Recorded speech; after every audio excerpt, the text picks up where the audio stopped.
बिस्मिल्लाहिर्रहमानिर्रहीम। Today's topic of discussion is CNS infectious agent. Previous videos के अंदर हमने ऑलमोस्ट सारे जो चैप्टर्स को कवर कर लिया था इन्फेक्शियस डिजीज़ के।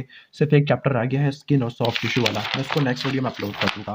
तो इस वीडियो के अंदर हम सीएनएस के इन्फेक्शन को स्टडी करने वाले हैं। तो जो सीएनएस के इन्फेक्शन होते हैं वो किन किन पैथोजन से, माइक्रोब से होते हैं, उन सबको स्टडी करने वाले हैं। ओके, तो सीएनएस के इन्फेक्शन के अंदर पहला मेनिंजाइटिस है, दूसरा एन्सेफेलाइटिस है। अगर मेनिंजीज की इन्फ्लेमेशन होती है तो उसको बोलते हैं मेनिंजाइटिस। अगर ब्रेन के पैरेन्काइमा की इन्फ्लेमेशन होती है तो उसको एन्सेफेलाइटिस बोलते हैं। और पहला सवाल ये है वीडियो का, दो सवाल मैं पूछूंगा, आपने दो सवालों के जवाब कमेंट सेक्शन में देने हैं। वो कौन सा इन्फेक्शियस माइक्रोब है जो मेनिंजोएन्सेफेलाइटिस करवाता है? ठीक है, तो एक सवाल ये है, दूसरा सवाल वीडियो के लास्ट में होगा। मेनिंजीज की इन्फ्लेमेशन को मेनिंजाइटिस, ब्रेन की पैरेन्काइमा की इन्फ्लेमेशन को एन्सेफेलाइटिस है। ओके, फिर इसके बाद आता है एक्यूट फ्लैसिड माइलाइटिस होता है। जो माइलाइटिस है ये स्पाइनल कॉर्ड के लिए स्पेसिफिक है, स्पेसिफिकली उसके मोटर न्यूरॉन्स है, उसकी पैरालिसिस वगैरह को बोलते होते हैं। तो एक्यूट फ्लैसिड पैरालिसिस को क्या कह सकते हैं? मोटर न्यूरॉन पैरालिसिस है। नेक्स्ट है ब्रेन एब्सेस है, जो कि एक्सुडेटिव इन्फ्लेमेशन के अंदर बनेगा। ब्रेन एब्सेस के अंदर पस की एक्यूमुलेशन होती है और वो पस ब्रेन के पैरेन्काइमा के अंदर होगी। इसके बाद सब ड्यूरल और एपीड्यूरल यानी एम्पाइमा है, जो एम्पाइमा पस की एक्यूमुलेशन होती है। सब ड्यूरल मीन्स के ड्यूरा की इनर सरफेस के ऊपर, जबकि एपीड्यूरल का मतलब है ड्यूरा की आउटर सरफेस के ऊपर, या एक्स्ट्रा ड्यूरल भी कह सकते हैं। और लास्ट एन्सेफेलोपैथी। एन्सेफेलोपैथी के अंदर ब्रेन का फंक्शन अल्टर हो जाएगा, लेकिन एन्सेफेलोपैथी के अंदर इन्फ्लेमेशन नहीं होगी। बाकी सब केसेस के अंदर इन्फ्लेमेशन कोई ना कोई आपको देखने को मिलती होती है। ओके, ठीक हो गया। स्टार्ट करते हैं मेनिंजीज से। तो मेनिंजीज का मतलब है इन्फ्लेमेशन ऑफ, सॉरी, मेनिंजाइटिस का मतलब है इन्फ्लेमेशन ऑफ मेनिंजीज है। तो वो कौन कौन सी बैक्टीरिया होती है जो मेनिंजाइटिस करवा देते हैं? लेकिन आपको उससे पहले बता दूं कि जो मेनिंजाइटिस होता है वो तीन कैटेगरी का होता है। एक होता है बैक्टीरियल या acute meningitis caused by bacteria, दूसरा एक्यूट वायरल कंजक्टिवाइटिस है, और जो तीसरा है सब एक्यूट कंजक्टिवाइटिस। या मैं कंजक्टिवाइटिस क्यों कह रहा हूँ, मेनिंजाइटिस बोलना चाहिए था। बैक्टीरियल, वायरल और सब एक्यूट मेनिंजाइटिस है। जो सब एक्यूट मेनिंजाइटिस है ट्यूबरक्लोसिस और फंगस से होता है, जबकि बैक्टीरिया वाला बैक्टीरिया से होगा। ये दोनों मेनिंजाइटिस एक्यूट होते हैं, लेकिन ये वाला सब एक्यूट है, और ये टीबी से या फंगस से होगा। ओके, और कौन सा फंजाई होता है जो मेनिंजाइटिस करवाता है? तो उसमें क्रिप्टोकोकस है, कोकाइडोमाइकोसिस होता है, हिस्टोप्लाज्मा होता है। उन सबको मैं बताऊंगा।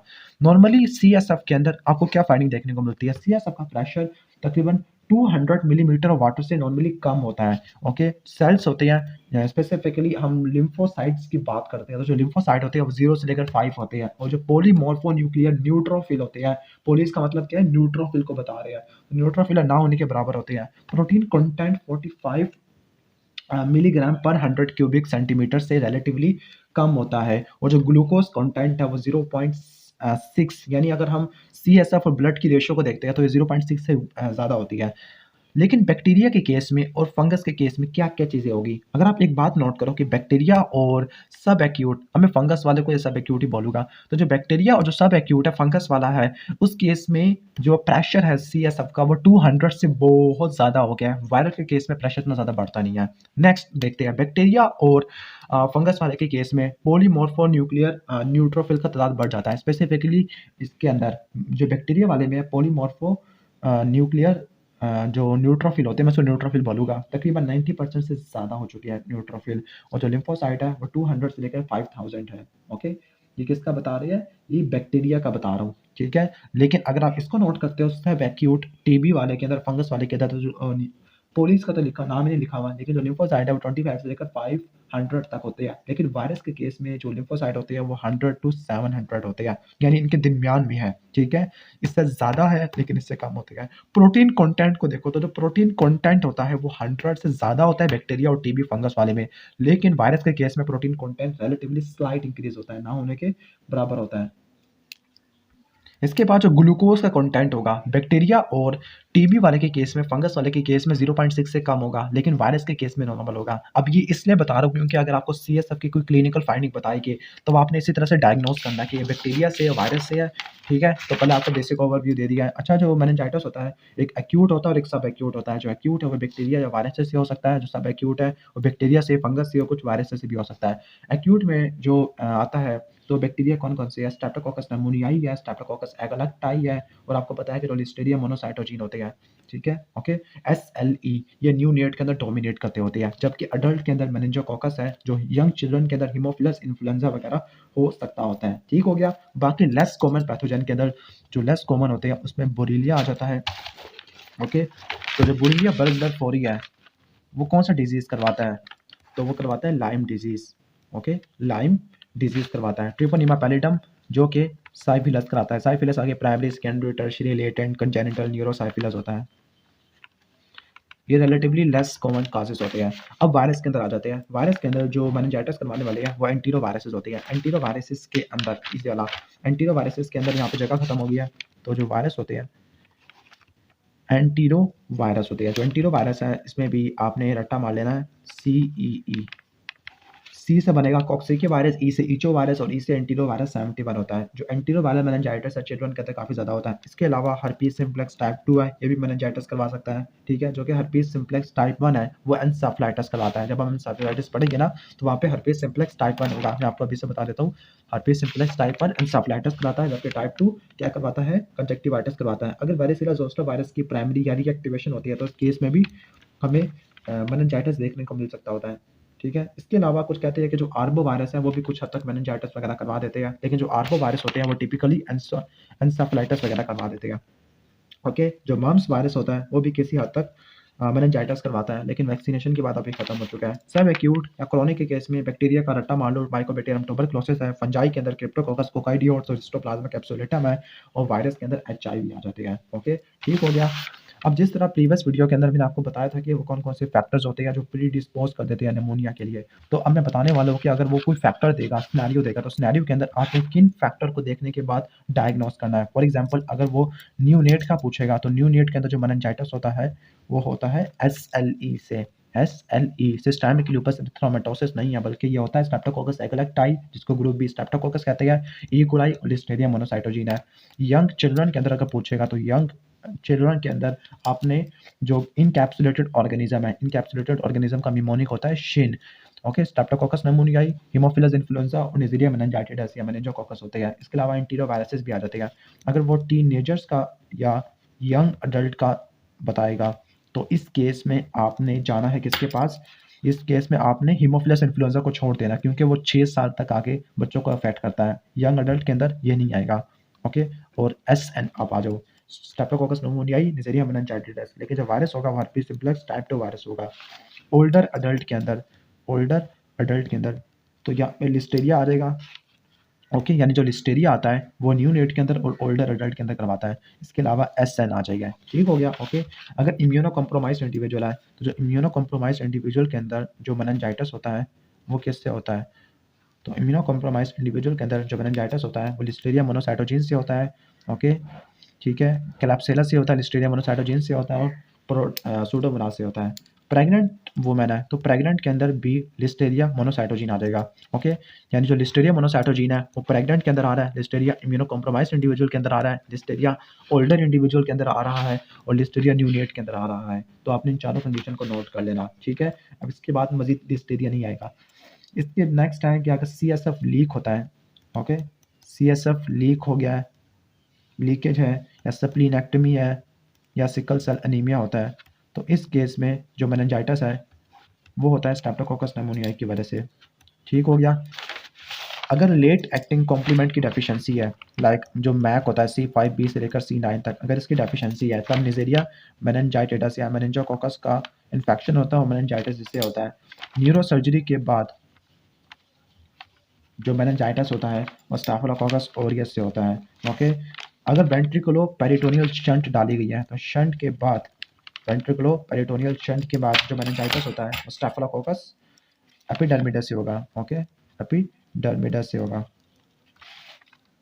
ठीक है, इसके बाद अगर इम्यूनो कॉम्प्रोमाइज्ड या HIV पर्सन है, ठीक है, HIV, ओके, तो इम्यूनो कॉम्प्रोमाइज्ड का पहले बता चुका था, वो था बैक्टीरिया, लेकिन अब फंजाई के अंदर क्रिप्टोकोकस नियोफॉर्मस है, क्रिप्टोकोकस नियोफॉर्मस आते हैं। ठीक है, ओके, अगर वैली फीवर ऑफ कैलिफोर्निया के अंदर है तो वहाँ पर कोकाइडियोट्स का इन्फेक्शन काफ़ी ज़्यादा कॉमन होता है।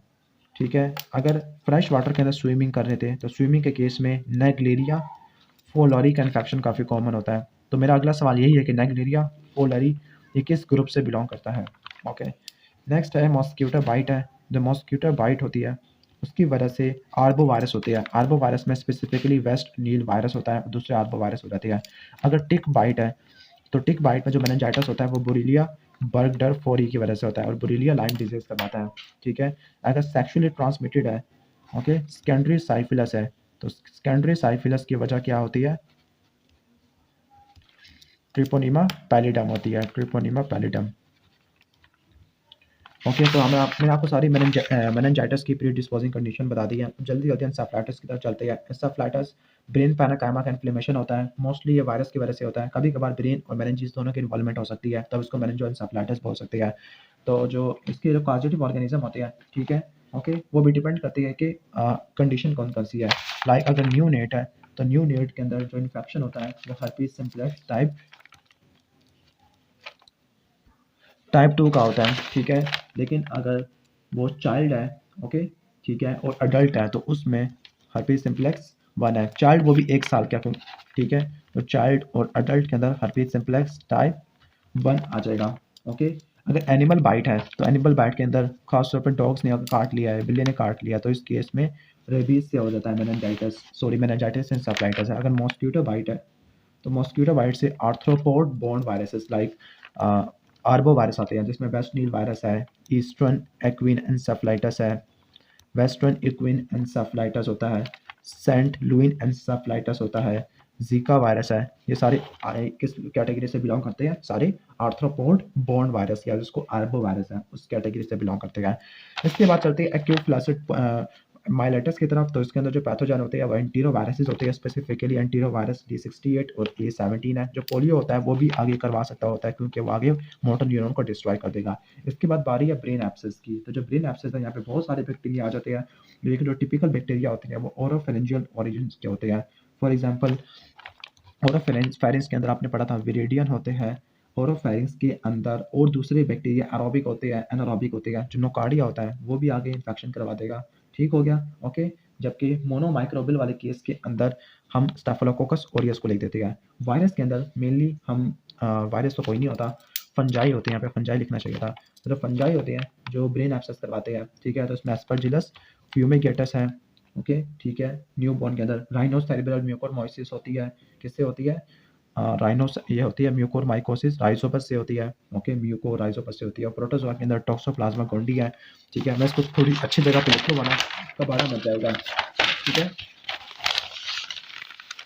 तो हम कुछ प्री डिस्पोजिंग कंडीशन को देख लेते हैं जो इसको लीड करती है। लाइक अगर हम कह सकते हैं कि अगर ओटाइटस मीडिया है, ओके, तो ये ओटाइटस मीडिया या साइनोसाइटिस है, ये आगे ब्रेन एक्सेस करवा देगा। और ओटाइटस मीडिया करवाने वाले ऑर्गेनिज्म कौन कौन से होते हैं? एरोबिक और एनारोबिक स्ट्रेप्टोकोकाई होते हैं, ओके, एनारोबिक स्ट्रेप्टोकोकाई है।